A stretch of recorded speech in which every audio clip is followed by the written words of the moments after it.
is that persuasive argument depends on clear objectives. So let me say that two things.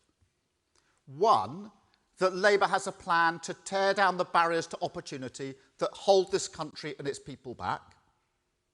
Two, that I see this mission as our core purpose and my personal cause. To fight at every stage for every child the pernicious idea that background equals destiny. That your circumstances, who you are, where you come from, who you know, might shape your life more than your talent, your effort, and your enterprise.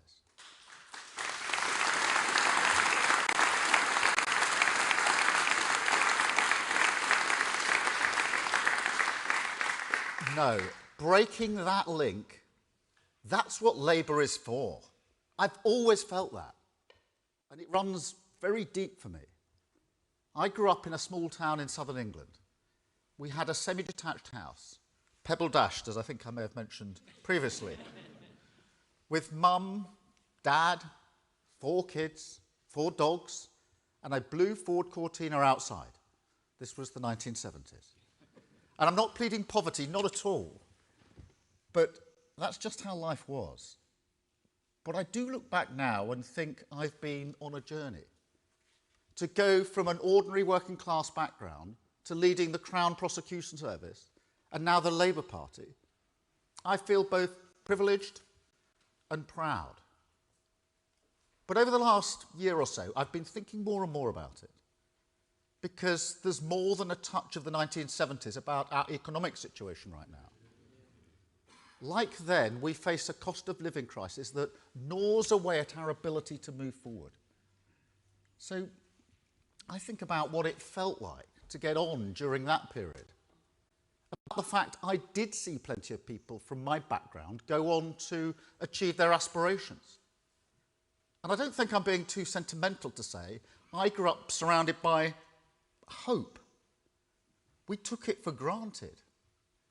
A sense that enterprise, hard work and imagination would be rewarded in Britain. That even in tough times this would see us through. That things would get better for families like ours. Now, my parents didn't just believe this. It comforted them. It's what everyone wants for their family. More than a British value, a story we still tell to our children. Work hard and you can achieve anything. Work hard and you will get a fair chance in Britain. The question is, do we still believe it? Do you look around our country today and believe, with the certainty you deserve, that Britain will be better for you or your children? Because you should. That's something we should be able to trust, all of us. An unwritten contract, a bond of hope between citizen and country, generation and generation. So I promise you this, whatever the obstacles to opportunity, wherever the barriers to hope, my Labour government will tear them down.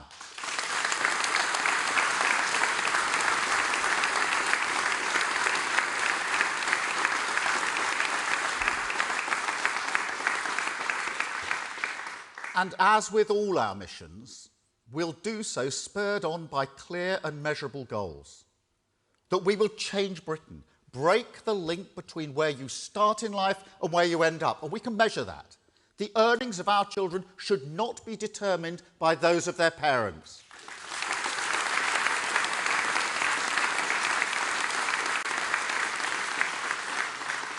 And make no mistake, from where we are now, that's an ambitious target. But it's also urgent. This is the world of artificial intelligence, of technologies that stretch the boundaries of our imagination. We've got to meet that with an open mind, turn our gaze towards our children's future, and make sure we're preparing them for life and work in their Britain. As I said in Leith recently, can come to our shores, but the rest of the world is pushing forward as well. The race for the future is unforgiving, so we've got to move fast. Must unlock the potential that is in every community, grow the talents of every child. And this means we've got to get to the bottom of a challenge with a long history. The roots of this are deep. In part, it's about security, and especially the diminishing access to affordable homes. When I think back to the 1970s, to the cost of living crisis we faced then, that Pebble Dash semi my parents owned, that was my springboard, the secure foundation that gave us stability as the world beyond our front door became more uncertain. It's about community as well. For a long time now, too many people have had to leave theirs to find success, had to get out to get on.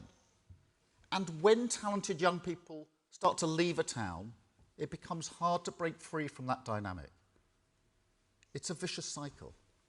It leads to communities, far too many in this country, where the only jobs on offer are low paid and insecure. And insecurity is the enemy of opportunity. It places barriers, not just economic barriers. Reinstate your pledge for 28 billion per year. I gave on the mission on green power. We did that last one. We've done that one. Will you just? Which side are the Labour Party on? We are on the side of economic growth. Will you just let me, please, get on with this? Thank you very much. Stop making U-turns here. We have already. Will you just let me finish this, and I'll come and talk to you about it? Thank you very much. We've tried to speak to you about it, but you haven't replied to us, Keir.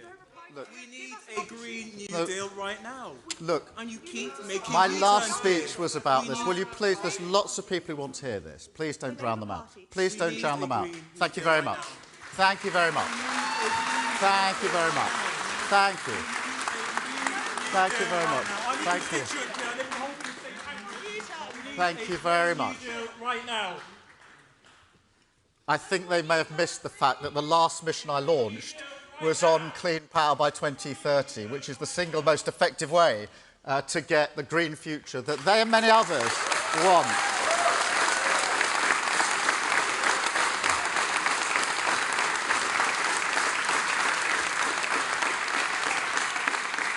Let me continue, because it places barriers, not just economic barriers, subtle barriers in the minds of working people.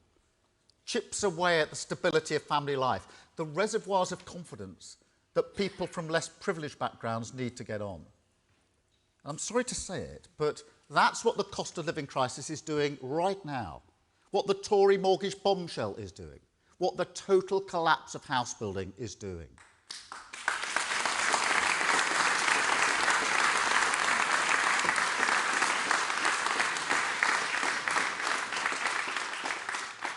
But look, there's something more pernicious here. A pervasive idea, a barrier in our collective mind that narrows our ambitions for working class children and says, sometimes with subtlety, sometimes to your face, this isn't for you. Some people call it the class ceiling, and that's a good name for it. Yes, economic insecurity, structural and racial injustice are part of it, of course they are. But it's also about a fundamental lack of respect, a snobbery that too often extends into adulthood, raising its ugly head when it comes to inequalities at work, in pay, promotions, opportunities. Take my dad. He was a toolmaker, and a good one. Highly skilled, proud of his work. But back in the 1980s, the Tories made it quite clear that people like him were not valued, that actually they didn't see the point of our country making things, that his skills were not part of their future. This hurt him. Whenever anyone asked that old question, what do you do for a living? I could see him visibly pull away. He felt looked down on, disrespected. It chipped away at his esteem. Now, I'm not going to pretend the Thatcher government invented this kind of snobbery. In truth, it's always been there. But what happened back then is that our economy fundamentally changed. And the complacency that we didn't need to educate all our children because they could just leave school at 16 and get a good job in their community, that was exposed, almost overnight. And this cultural bruise, it's still with us. And we have to confront it. The last Labour government had the best record on education in the history of our country. We expanded higher education, fundamentally raised school standards, gave millions of working class children, children of all backgrounds, the tools to thrive in a new knowledge economy.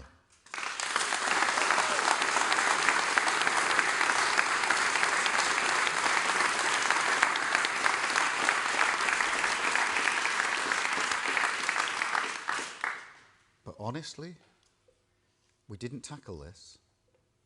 Didn't eradicate the snobbery that looks down on vocational education. Didn't drain the well of disrespect that creates and that cost us. Because when economic success began to cluster in fewer communities, when the penalty of not going to university became more severe, that left us without a response, chasing the future, unable to prepare all our children for work and life in their Britain. So these are the two fundamental questions we must now ask of our education system. Are we keeping pace with the future, preparing all our children to face it? And are we prepared to confront the toxic divides that maintain the class ceiling? Hold them in your mind, because if they were a rumble of concern 13 years ago, they're a deafening roar now. Rishi Sunak has given up on education reform. He's not interested in our children's future. And if you think that's unfair, then let me remind you what happened during the pandemic when he, as Chancellor, cancelled the National Recovery Plan. After our children, and working class children in particular, gave up so much for the greater good. The Tory party to turn around afterwards and repay their sacrifice with nothing. To sit there twiddling their thumbs as teachers leave in their droves, school buildings start to crumble, and absenteeism goes through the roof. That's shameful.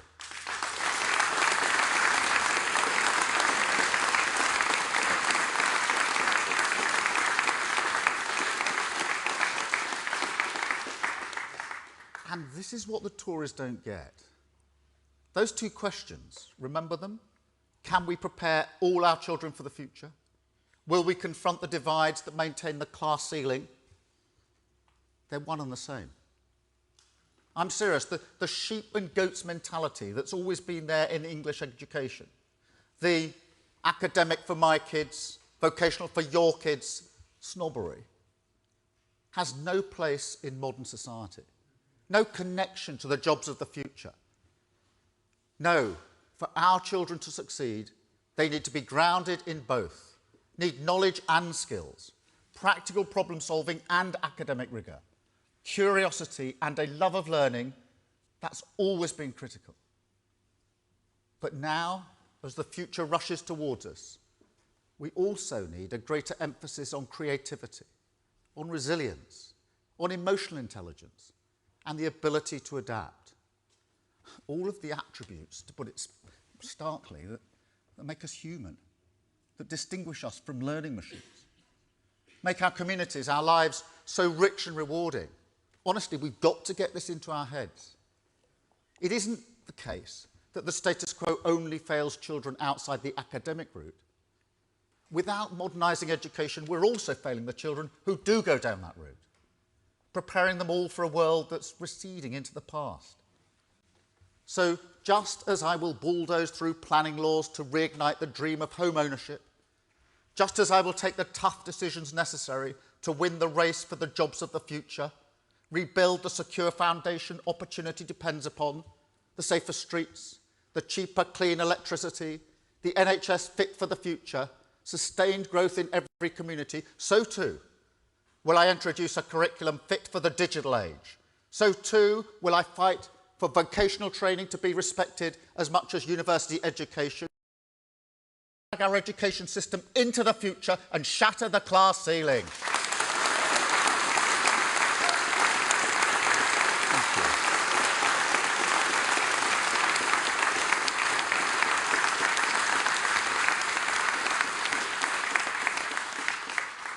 So let me set out 5 areas where a reformed education system can be the game changer.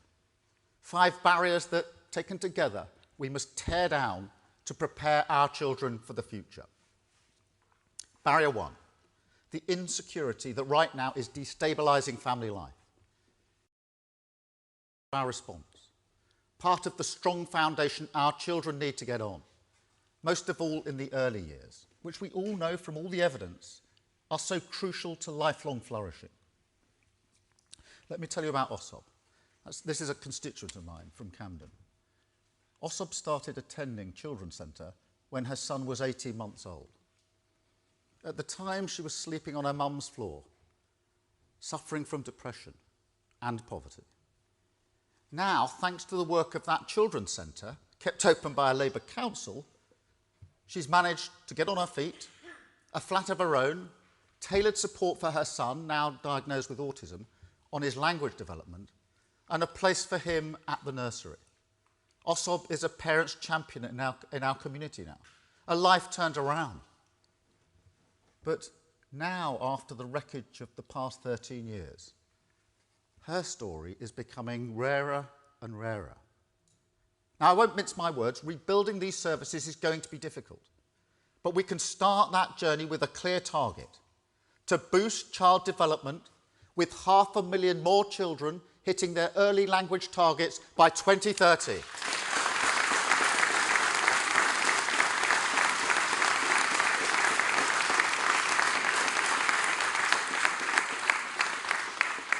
And we will set out the first steps, thousands more health visitors in the community, expanding mental health access for new parents, and working with local authorities to boost capacity in our childcare system, raise standards in early education, stop the growing number of nurseries that right now are being forced to shut their doors for good. Barrier two, confidence. It sounds simple, but all the teachers here will know just how important it is. In every class there are kids who have so much ability and talent, but who struggle to find within themselves the confidence to express it, the belief that their ideas matter, the voice to speak up. This is a subtle and significant layer of the class ceiling. Don't doubt that. The inability to speak fluently is one of the biggest barriers to opportunity. And also it's a massive challenge left behind by the pandemic, particularly in early language development. Just think for a moment how sad that is. Watching those first playful steps towards expression, that has to be one of the greatest joys of parenting, of life even. But it must also be one of the greatest anxieties if your child is struggling. So let's take this on. Let's raise the importance of speaking skills, oracy as some academics call it, because these skills are absolutely critical for our children's future success. First and foremost, of course, for academic attainment. Talking through your ideas before putting them on a page, that improves writing. Structured classroom discussion deepens thinking. But it's not just a skill for learning, it's also a skill for life. Not just for the workplace, also for working out who you are, for overcoming shyness or disaffection, anxiety or doubt, or even just for opening up more to our friends and family. We don't do enough of that as a society. I'm as guilty as anyone. But wouldn't that be something precious for our children to aim for? I think so. Confident speaking gives you a steely core, an inner belief to make your case in any environment, whether that's persuading your mum to buy some new trainers, argument, or even your daughter to let go of the iPhone. It's not foolproof, but we do need to nurture it early, in the early years in primary school. So today I can announce we will give every primary school new funding, paid for by removing tax breaks on private schools, that will let them invest in world intervention, help our children find their voice.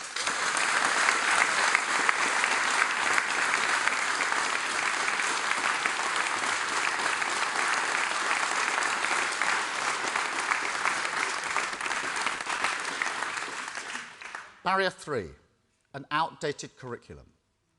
the mentality that cleaves to a comfort zone, a conservatism that refuses to re-examine whether what we teach our children should keep pace with the world outside.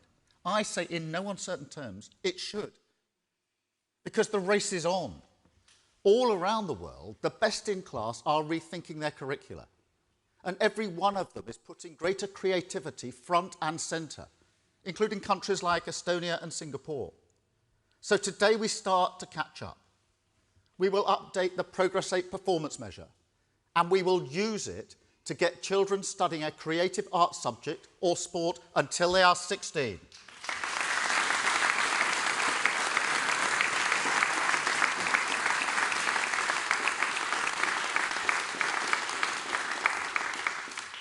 But we will also go further. We'll weave oracy through a new national curriculum that finally closes the gap between learning and life, academic and practical vocational skills, school and work. A curriculum that will finally crack the code on digital skills too. We've got to address this. The old way, learning out-of-date IT on 20-year-old computers, doesn't work.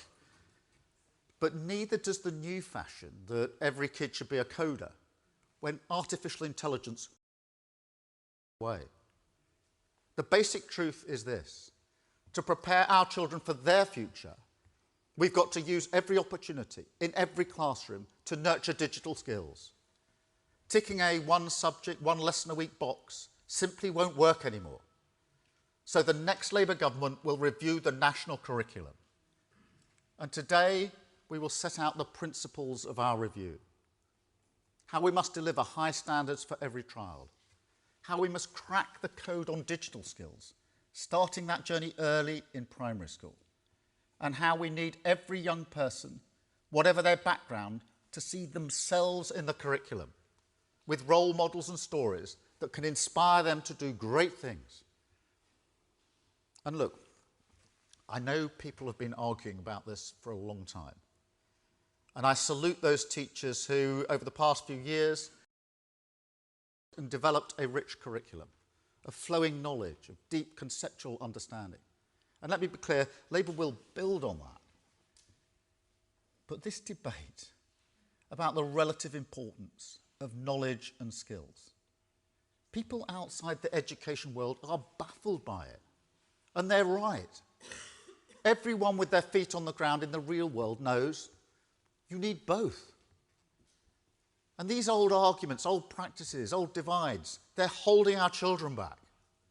Most of all, on barrier 4, this country's attitude towards vocational education. Make no mistake, this is one with the deepest roots. And we can't rip it out by ourselves. This has to be a shared undertaking. It's not just businesses, colleges and parents, it's the whole of society. We've all been shaped by the class ceiling. We have to remove it. And there are steps we can take today. First, a practical goal to give more people than ever access to the best quality post-19 training. Next, a proper national skills plan led by a new body, Skills England, that will work hand in glove with our industrial policy and make sure we can compete in the race for the jobs of the future. And finally, a new growth and skills levy that doubles down on apprenticeships, high quality apprenticeships, and that looks again at the full breadth of formal training available, identifies the best options and gives businesses greater flexibility to invest in them. Whether that's the tech boot camps that can train AI experts in a week, the technical courses that can prepare young people for the engineering jobs they need in clean energy, or the traineeships that can give kids a foot in the door in the first place. Finally, 5, the soft bigotry of low expectations. An old barrier, but one that always needs more work. Now, before anyone says it, I know that's something that Michael Gove said. I didn't agree with everything he did in education, clearly. But when he said that, it was an important strike against the class ceiling. an acknowledgement that school standards are the most fundamental front line in the battle for more opportunity. And whatever else you thought about education in that period, the Tories simply don't care anymore.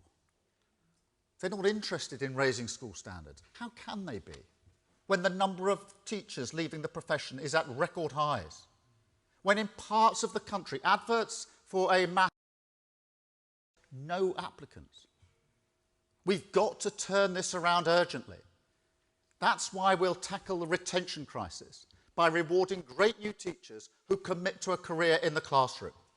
Why we'll recruit more teachers in shortage subjects, over 6,500 more. And why, to support high standards, we will reform Ofsted so that it works for parents and children once more. Safeguarding review should happen every year. And parents deserve a clearer picture on how their children are being educated. Not a one-word judgment, a whole dashboard. This is the formula. Effective accountability, high-quality teaching, a curriculum that prepares you for life and work. That's what Labour will deliver, high standards for all of our children.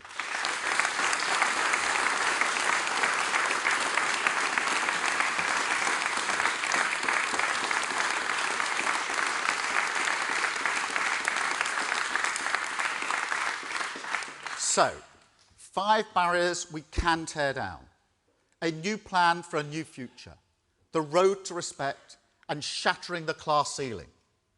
You know, in Somerstown, in my constituency, one of the poorest areas in London, kids can look out of their window down at King's Cross and Granary Square and see out there a glittering world of opportunity. Construction everywhere, global technology firms, a whole new city being built just a mile away, but one that can feel so distant to them, almost another world. I want them to imagine themselves there, and for that to feel natural, whatever their race, whatever their background, to think they belong, that success belongs to them, that in this country your circumstances don't hold you back. You don't have to change who you are just to get on.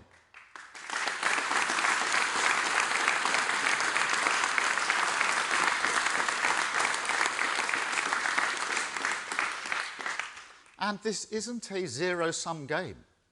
If we grow the talents of every person in this country, that benefits everyone.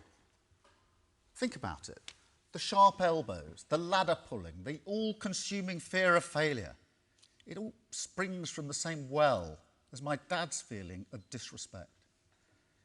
A rational response, perhaps, to the rungs of opportunity moving further and further apart, but an inequality that exhausts people and this country and unravels the obligations we hold to each other. This is what my political project, my mission is about. Because if we do shatter the class ceiling, that's the prize. A nation, once again a community. A country where we share a stake in every child, not just our own. A Britain with its future back. United, moving forward, standing tall, that delivers security, backs aspiration, opportunity for all, and believes, truly believes, that the future will be better for its children. Thank you very much. Thank you. Thank you.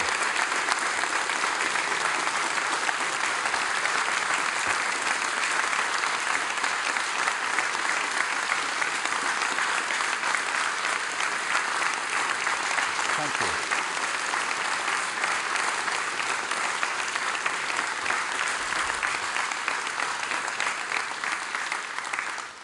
Thank you.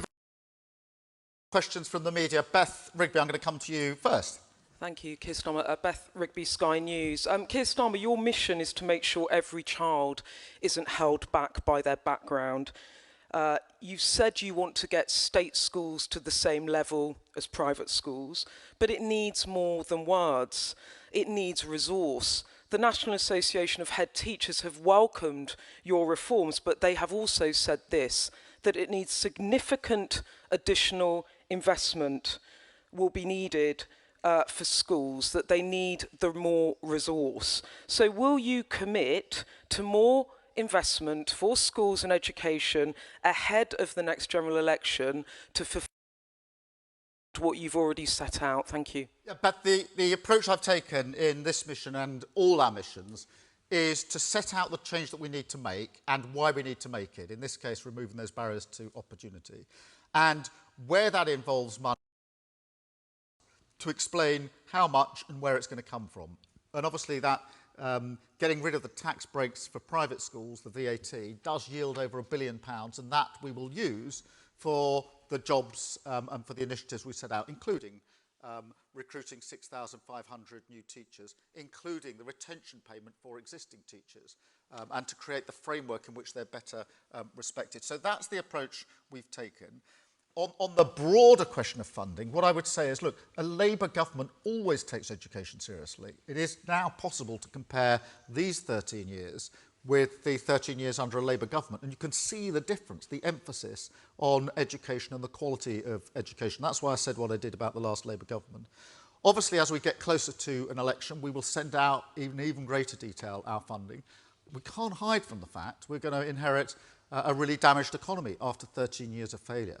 Can't hide the fact that we're going to inherit failed public services that are on their knees or on their face after 13 years of neglect, and we have to take hard decisions. But we will set that out as we go forward, and bear in mind and hold in your mind just what the last Labour government did on education. Thank you, Beth. Chris, can I come to you?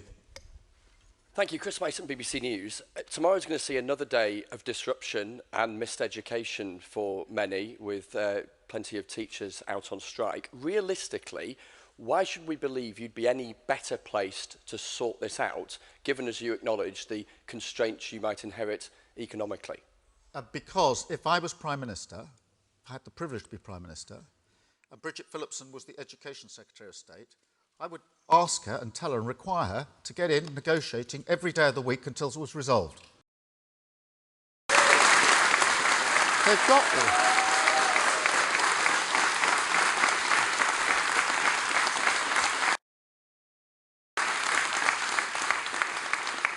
Children not being able to school is damaging.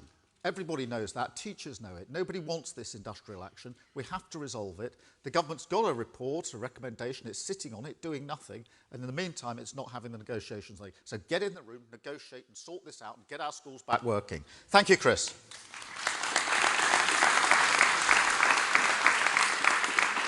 Robert Peston. Robert Peston, ITV.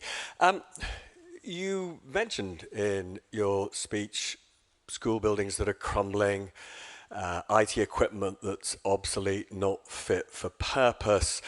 All the stats show public servants in schools, in hospitals, in the civil service have fallen massively behind the private sector since 2010. Now, one of your constant refrains is, there's no money, to coin a phrase. But I think what people would like to know is, if you win the next election, when would you hope that there will be money to invest seriously in public services? And secondly, one of your announcements today that doesn't require money is changing the national curriculum. A general election is 18 months away, possibly. Why not announce those changes before the election rather than delay them by saying you'll look at them if you win the election? Yeah, thank you, Robert. Look, we are going to inherit a very badly damaged economy. There's no doubt about that, and we have to make difficult decisions. In answer to your question, what are we going to do about it? We have to grow the economy, and that means growing the economy in every part of the country, not just in London and the South East, and raising living standards. And that was my mission number one about the fastest sustainable growth in the G7, because in a sense that underpins everything.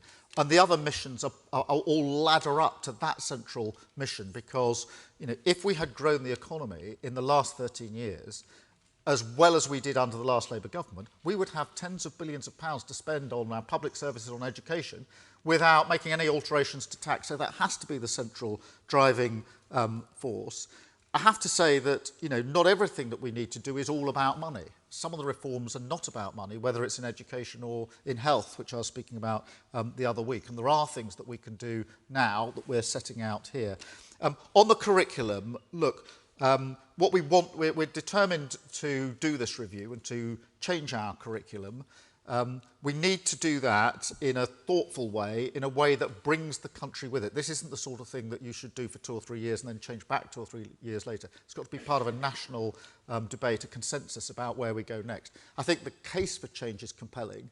I've set out the principles that we would want to underpin the review, but I do think it's best that that review is done in government when we've got the ability to bring everybody together behind what will be a really important change in our education system. Thank you, Robert. I've got Peter Walker from The Guardian. Thanks. Peter. Hi. Keir, study after study has shown that child poverty is a massive determinant of educational and social outcomes for young people. When Labour came to power in 1997, that was the defining mission that they brought with them. We've now reached the end of your 5 missions, and poverty, in particular child poverty, has, as far as I've noticed, not really got much of a mention. Now, while I understand you can't set out any fiscal details until closer to the time, is it one of your defining missions? And if so, what are you going to do about it? Peter, firstly, let me acknowledge the role that poverty plays, poverty and insecurity in this. And just as the last Labour government was laser focused on poverty, so will any incoming Labour government. Some of the issues I've set out in other missions are relevant to this. So, for example, what we're saying about housing, about affordable housing, security, etc., are very, very important to poverty. And the economic situation, the security of growing our economy, and the way we will grow it in every community so that living standards of every family go up, because in the end, that's the way to deal with poverty. But poverty is sort of the foundation, if you like, along with others. Or getting rid of poverty is the foundation on which these missions sit. So there is, in each mission, there are strands on poverty, as in this mission. But, the resolve to deal with poverty will be just as great in an incoming Labour government as it was in the last Labour government. Thank you, Peter. Lizzie from the Mirror. Hi, Keir. Lizzie Buckham from the Daily Mirror.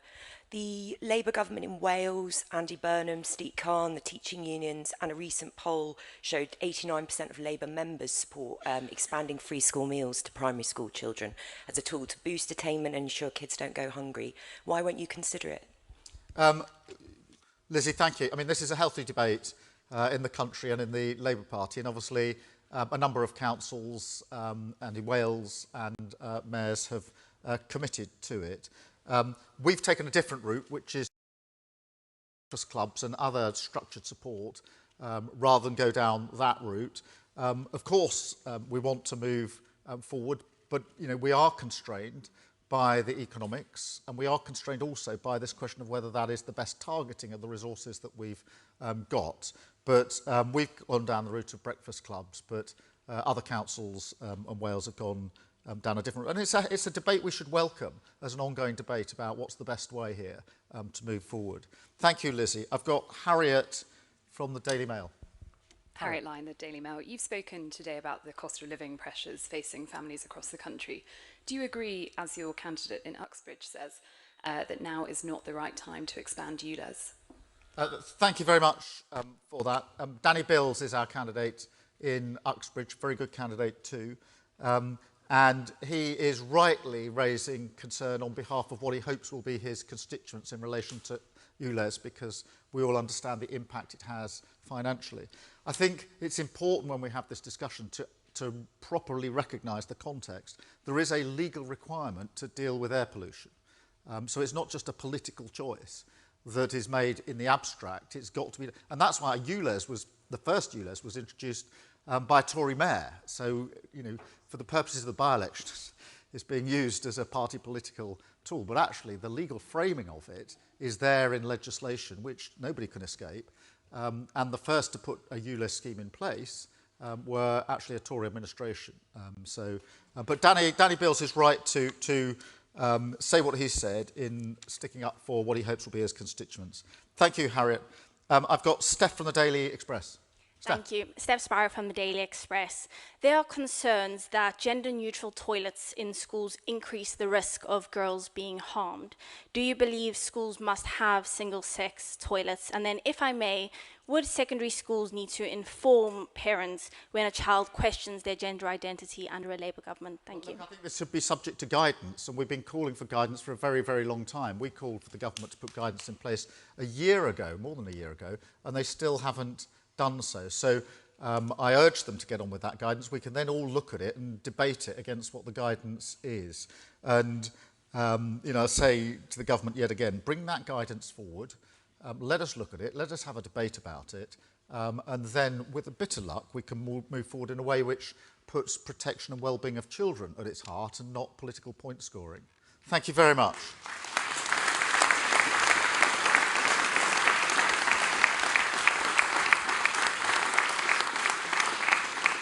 I've got Anna from Grazia. Anna. Hi, yeah, Anna Silverman from Grazia magazine.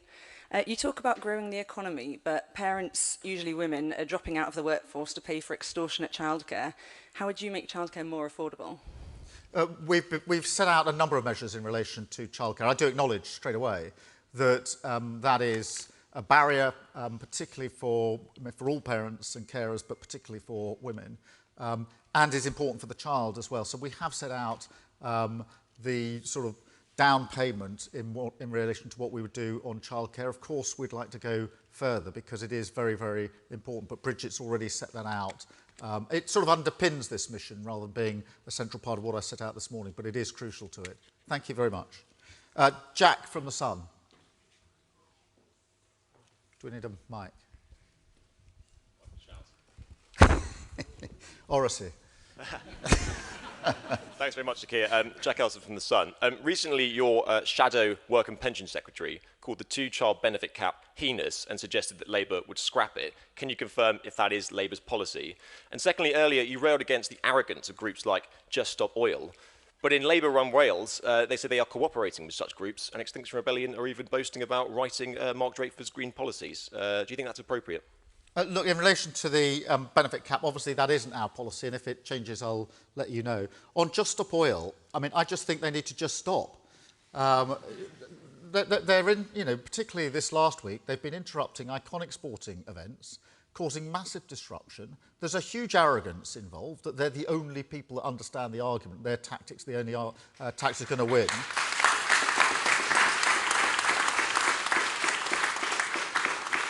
And when I put what they're doing against what we set out in our mission about clean energy, about net zero, you can see the difference between, you know, protest and power.